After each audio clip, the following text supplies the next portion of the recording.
यह कहानी है सूरजपुर गांव की। इस गांव में रामू नाम का एक लकड़हारा रहा करता था। रामू अपनी पत्नी अनुराधा और 2 बच्चों के साथ एक छोटे से घर में रहता था। रामू गांव के जंगलों से लकड़ियां काटकर उसे बाजार में बेचने का काम करता था। लकड़ियों को बेचकर आए पैसों से वह अपने परिवार का पेट भरता था। अप्रैल का महीना आ चुका था। गर्मी अपनी चरम सीमा पर पहुंच चुकी थी। घर से बाहर निकलते ही ऐसा लगता था जैसे आग की भट्टी जल रही हो। सूरजपुर गांव में यूं तो अक्सर गर्मी के समय तापमान 40 डिग्री तक चला जाता था, मगर इस बार तापमान बहुत ज्यादा बढ़ गया था। गर्मी से लोगों का बुरा हाल था। दिन हो या रात हो, लोग गर्मी से बेहाल थे।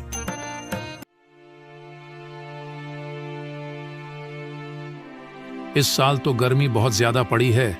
इस गर्मी में तो काम करना बहुत कठिन हो गया है।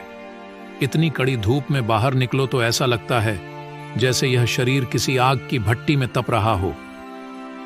हाँ जी, इस साल की गर्मी तो बहुत ज्यादा बढ़ गई है। हमसे अच्छे तो उन शहर वालों की किस्मत है जो गर्मी में भी दिन भर एसी में बैठे रहते हैं और ठंडी ठंडी हवा का मजा लेते हैं। और एक हम गरीब, सारी दुख परेशानी हम गरीबों के ही नसीब में आती है। न जाने पिछले जन्म में कौन सा बुरा कर्म किया था जो इस जन्म में भगवान ने हमें इतना गरीब बनाया है कि इतनी सड़ी गर्मी में हम एक कूलर तक नहीं खरीद सकते। जरा सुनिए, देखिए ना, अगर हो सके तो इस गर्मी में हमें कूलर दिला दीजिए। बहुत गर्मी लगती है। अगर कूलर की ठंडी ठंडी हवा चलेगी तो हमारा घर कितना ठंडा रहेगा। और आप भी इतनी कड़ी धूप में मेहनत करके घर आते हैं। जब ठंडी ठंडी हवा आपके शरीर पर पड़ेगी तो आपकी सारी थकान पल भर में दूर हो जाया करेगी।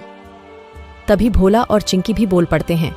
हाँ पापा, हमें कूलर दिला दो ना, हमें बहुत गर्मी लगती है। पापा, परसों जब हम जमींदार जी की दावत में गए थे तो उनके घर पर बड़े बड़े कूलर लगे थे। बहुत ही ठंडी हवा आ रही थी। पापा, हमें भी कूलर दिला दो ना। अनुराधा, तुम्हें तो पता है ना कि कूलर मैं नहीं ला सकता। कूलर बहुत महंगा आता होगा और हमारे गांव में तो कूलर केवल जमींदार जी के पास और गांव में रहने वाले कुछ अमीर लोगों के पास ही है। अगर कूलर इतना सस्ता होता तो गांव के हर घर में कूलर होता। हम गरीब लोग हैं, हम कूलर जैसे चीजों का इस्तेमाल नहीं कर सकते। उसके लिए बहुत पैसे चाहिए जो हमारे पास नहीं है। इतना कहकर रामू काम के लिए निकल जाता है। चलो बच्चों, जाओ अपने स्कूल का काम करो। लगता है हमारा कूलर का सपना ही रह जाएगा।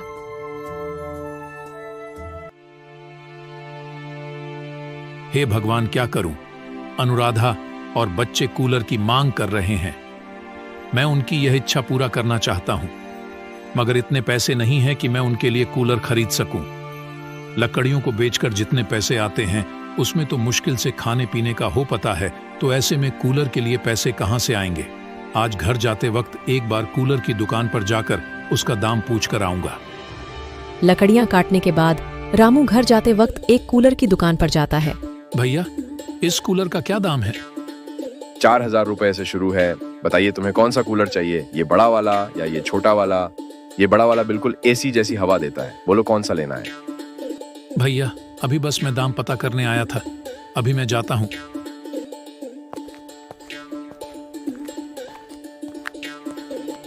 हे भगवान, 4000 रुपए, इतने पैसे तो नहीं है मेरे पास। रामू घर को निकल पड़ता है। तभी रास्ते में उसे एक भंगार की दुकान दिखती है जहां पर एक पुराना कूलर पड़ा था। रामू उस दुकान पर जाता है और दुकान के मालिक से पूछता है, भैया, यह कूलर चलता है क्या? हाँ भैया, बिल्कुल चलता है। एकदम चलता हुआ कूलर है। मात्र 1000 रुपए का। 1000 दो और कूलर ले जाओ। भैया, कुछ कम हो सकता है क्या? नहीं, 1000 में ही मिलेगा। इससे कम नहीं दे पाऊंगा। अगर लेना है तो पूरे 1000 देने होंगे। 1000 रुपए तो नहीं है मेरे पास, क्या करूं? कुछ देर सोचने के बाद रामू का ध्यान गांव के जमींदार पर जाता है जो गांव के जरूरतमंद लोगों को पैसे उधार देते था। एक काम करता हूं, जमींदार जी से 1000 रुपए उधार ले लेता हूं और इस बार ज्यादा लकड़ियां काटकर बाजार में बेचूंगा और जो पैसे मिलेंगे उनसे मैं जमींदार जी के पैसे वापस कर दूंगा। हाँ, यही सही रहेगा। मुझे जमींदार जी के पास जाना चाहिए। वह भले इंसान है, वह जरूर मेरी मदद करेंगे। रामू जमींदार के पास जाता है और उससे 1000 रुपए उधार मांगने की बात करता है। जमींदार उसको उधार देने के लिए राजी हो जाता है।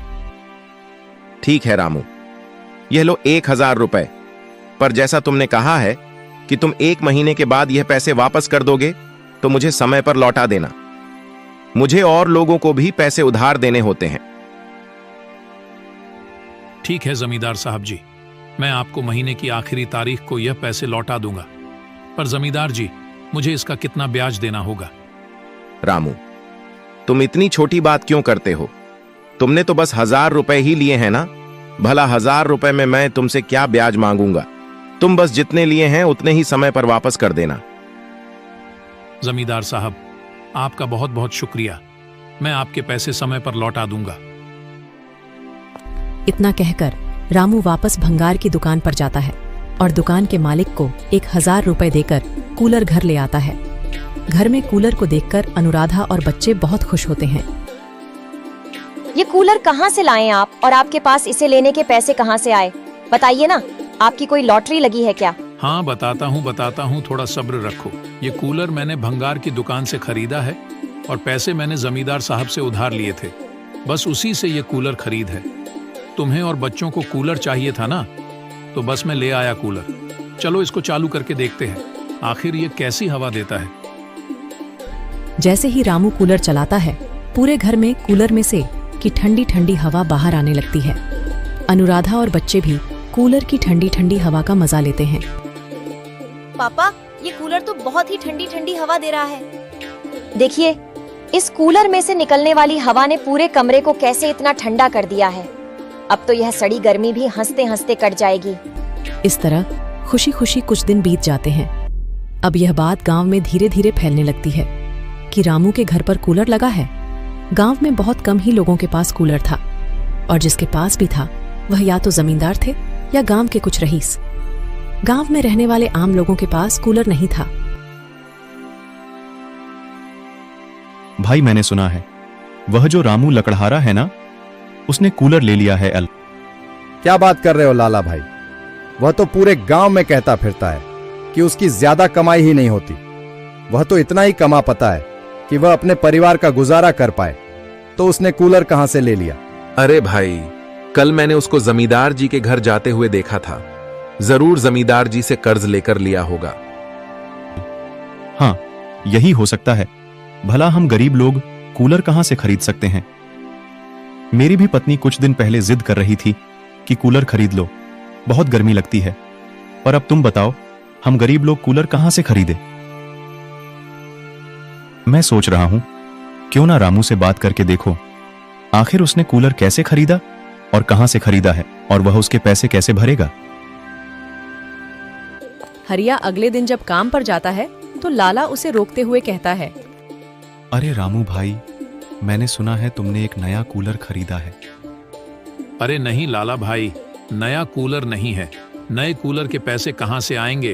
वो एक पुराना कूलर है, एक भंगार की दुकान में मिल रहा था, तो मैं जमींदार जी से थोड़ा कर्ज लेकर खरीद लिया। ओ अच्छा, तुमने पुराना कूलर कर्ज से खरीदा है?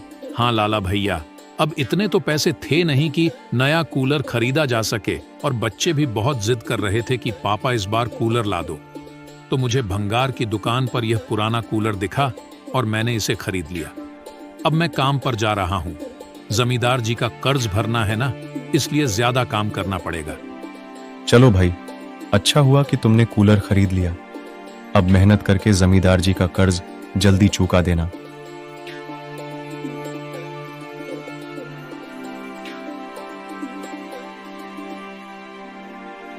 हाँ भाइयों, मैंने रामू से बात किया था। वह एक पुराना कूलर है जो उसने कर्ज पर लिया है, जिसके लिए अब रामू को ज्यादा मेहनत से काम करना पड़ता है ताकि वह जल्द से जल्द जमींदार का कर्ज चुका सके। चलो अच्छा है, आखिर अपनी मेहनत से रामू ने कूलर खरीदी ही लिया। अब उसको और उसके परिवार को इस सड़ी गर्मी से कुछ राहत मिलेगी।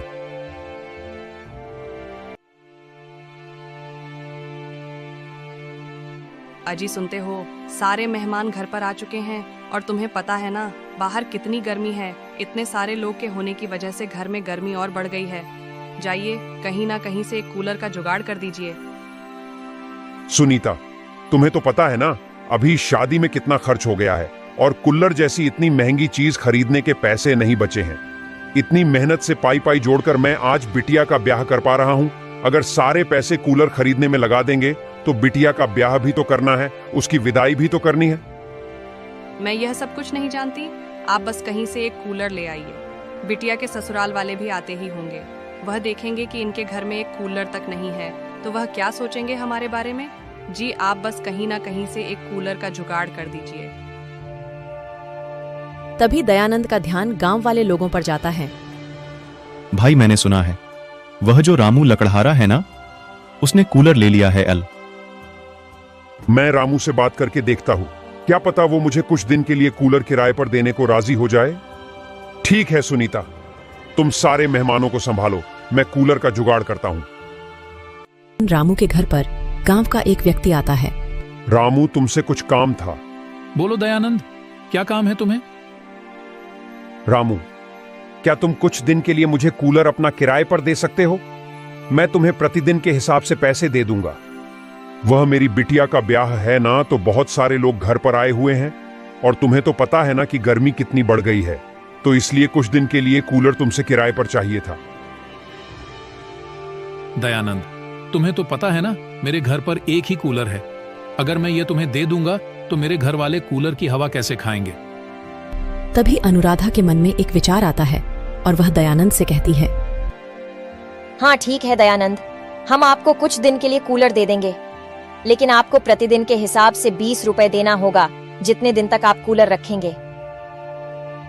दयानंद अनुराधा की बात से सहमत हो जाता है और वह कूलर ले जाता है।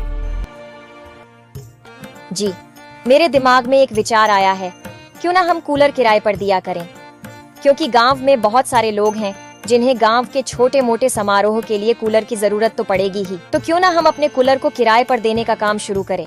इससे हमारी कमाई का एक जरिया भी बन जाएगा। बात तो तुम ठीक कह रही हो अनुराधा, पर हमारे पास तो एक ही कूलर है। अगर वह तुम गांव गांव में भेजती फिरोगी तो तुम हवा कैसे खाओगी? आखिर यह कूलर तो मैं तुम्हारे और बच्चों के हवा खाने के लिए लाया था। अजी कुछ दिन की तो बात है, जब कूलर को उधार पर देंगे तो उससे कुछ पैसे भी तो आएंगे। हम उन पैसे से एक और कूलर खरीद लेंगे। अब बोलो कैसा लगा मेरा विचार? हाँ अनुराधा, विचार तो तुम्हारा बहुत अच्छा है।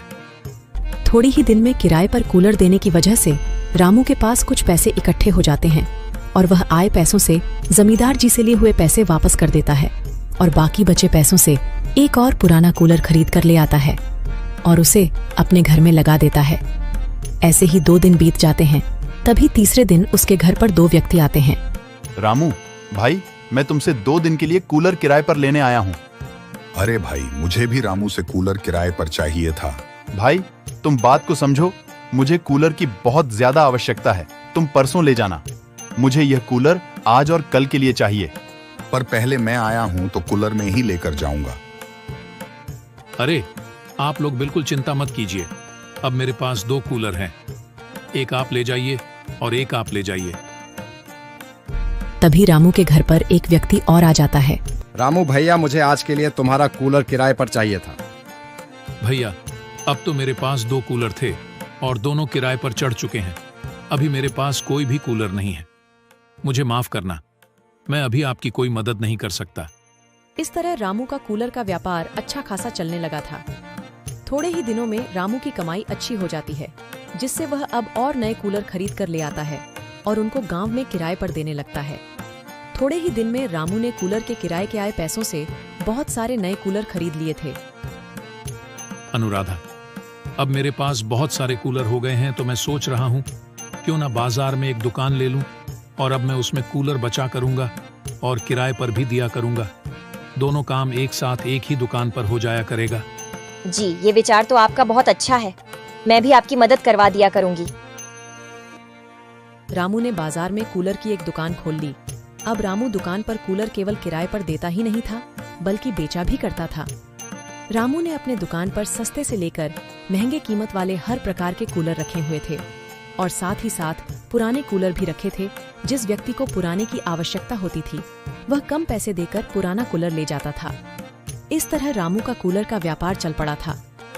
वह अब एक सफल व्यापारी बन गया था और उसकी आर्थिक स्थिति में काफी सुधार आया था।